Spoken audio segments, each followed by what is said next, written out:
بسم الله الحمد لله والصلاة والسلام على رسول الله وعلى آله وأصحابه ومن صار على هديه إلى يوم الدين لا حول ولا قوة إلا بالله. جامع الترمذی میں سیدنا عبداللہ بن مسعود صدیق اللہ سے روایت بیان فرماتے ہیں ان رجلا قال يا رسول الله صلی اللہ علیہ وسلم ان شرائع الاسلام قد كثرت علي فاخبرني بشيء تشبث به. اللہ کے رسول صلی اللہ علیہ وسلم اسلام کے احکام بہت زیادہ ہو گئے ہیں، آپ کو چیز ایسی بتا ہے جسے میں مضبوطی سے تھامنا.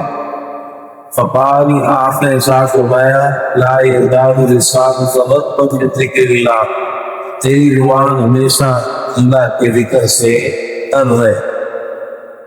اس حدیث مبارکہ میں پیارے محمد جناب محمد صلی اللہ علیہ وسلم نے ذکر الہی کی یہ فضیلت بیان فرمائی کہ انسان سے جو اعمال میں یعنی نوافل ہے دنیا متعین ہو جاتی ہیں اور بہت زیادہ نوافل کا اہتمام نہیں کر پاتا، اگر ذکر الہی کا زیادہ اہتمام کرے تو یہ جو نوافل کی کمی ہے اللہ تعالیٰ کے ذکر کی برکت سے وہ پوری ہو جاتی.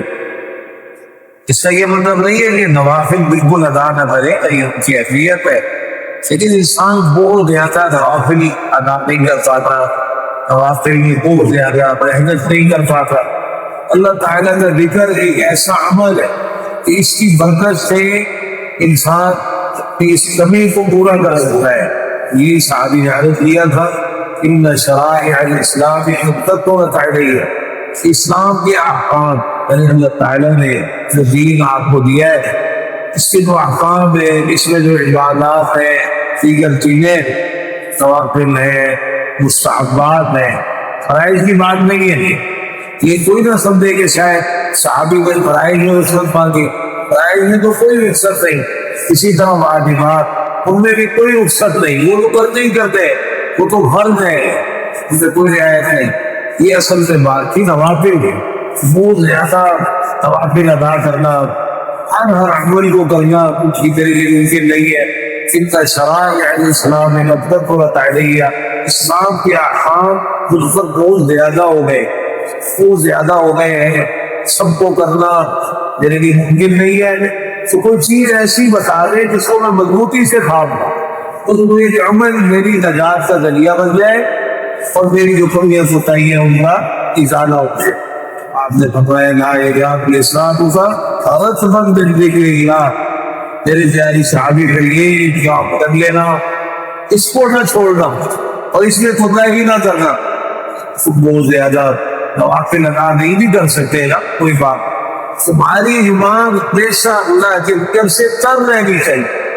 آپ ذرا ادائیگی دیکھیں کہ رسول اللہ صلی اللہ علیہ وسلم نے جو چیز بیان فرمائی اس کے لیے کتنے خوبصورت الفاظ کے انتخاب کیے کہ تمہاری زبان خدا کے ذکر سے تر رہے، قصد نہیں ہونی چاہیے، اللہ کے ذکر ہر وقت کی زبان پر اللہ کا ذکر ہونا چاہیے.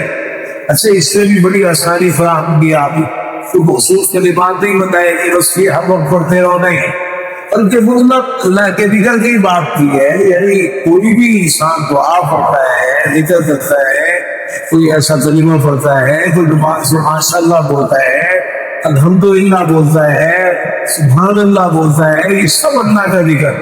اللہ کے ذکر سے تمہاری زبان ہمیشہ تر رہنی چاہیے. بس یہ عمل کر لو گے اس کی برکت سے جو کمی ہے نوافل کی اللہ تعالیٰ کو بھی پورا فرما دے گا اور اس کے ساتھ ساتھ توفیق بھی مل جائے گا، توفیق بھی اللہ تعالیٰ عطا فرما دے گا.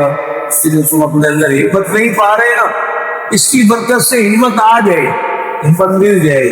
اس لیے الہی انسان کے لیے قوت کا بھی باعث، اس سے قوت بھی ملتی ہے، انسان جسم کے اندر انسان قوت محسوس ہوتا ہے. اللہ تعالیٰ کے ذکر کی برکت سے اللہ تعالیٰ کو بھی عطا فرمائے.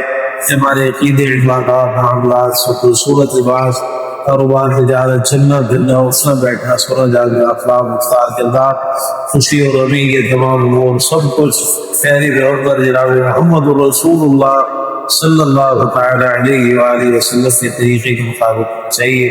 ربنا تقبل منا انك انت السميع العليم وتب علينا انك انت التواب الرحيم. وصلى الله تعالى على نبينا محمد وعلى اله وصحبه اجمعين. سبحانك اللهم وبحمدك اشهد ان لا اله الا انت استغفرك واتوب اليك. والسلام عليكم ورحمه الله وبركاته.